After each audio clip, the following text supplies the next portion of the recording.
Здравейте, приятели! Аз съм Мартин Красимиров и днес ще говорим по темата обща атмосферна циркулация. Това е урок по география и икономика за 8 клас. В този урок ще научим какво са въздушни маси, какво са атмосферни фронтове, циклон и антициклон, както и какво е обща атмосферна циркулация. Първо ще започнем с това какво са въздушни маси. Върху времето и климата голямо влияние оказват въздушните маси. Въздушни маси, това е голям обем атмосферен въздух с определени свойства на температура и влажност. Това е определението за въздушните маси. Следващото е атмосферни фронтове. Атмосферен фронт се образува, когато две въздушни маси с различни свойства се срещат. Има още два вида фронтове, топъл и студен. При студения фронт се образува, когато студените въздушни маси настъпват към по-топли. Тогава те бавно ги избутват и заемат мястото им. При топлия фронт се образува, когато топлите въздушни маси настъпват към по-студени и те бавно ги избутват, тъй като са по-леки, те се издигат над тях. Тоест, топлия фронт се издига над студения. Следващото е циклон и антициклон. Циклон е атмосферен вихър с ниско атмосферно налягане. Движението на въздуха при циклона се осъществява от краищата към центъра. Това охлажда и го издига.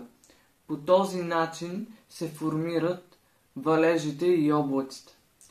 В умерените ширини при циклоните има два сектора – топъл и студен, тези, които обясних преди малко.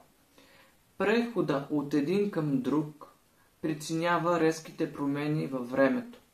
Например, от по-студено към доста по-топло или обратното.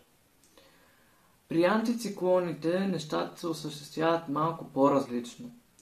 Там движението на въздуха се осъществява от нисходящо от центъра, където налягането е по-високо, към краищата, където налягането е по-ниско.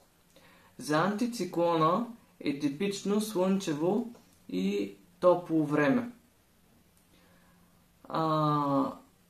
През лятото е типично да бъде сухо и слънчево, по-горещо. А през зимата да бъде сухо и по-студено време. Това е типично за антициклона. Следващото е общата атмосферна циркулация. Причина за нейното формиране е глобалното разпределение на атмосферното налягане. Над екватора и умерените ширини налягането е по-ниско, а при тропиците и полярните области налягането е по-високо.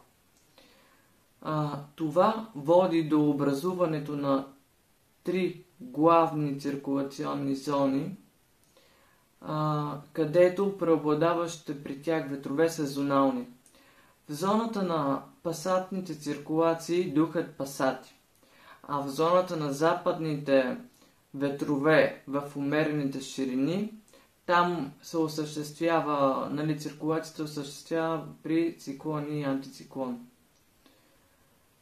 В зоната на полярната циркулация духат източни ветрове от полюсите, където налягането е по-високо, а при умерените ширини е по-ниско налягането. Също зонални ветрове могат да бъдат и мусоните. Това беше урока по география. Това е за 8 клас, пак повтарям.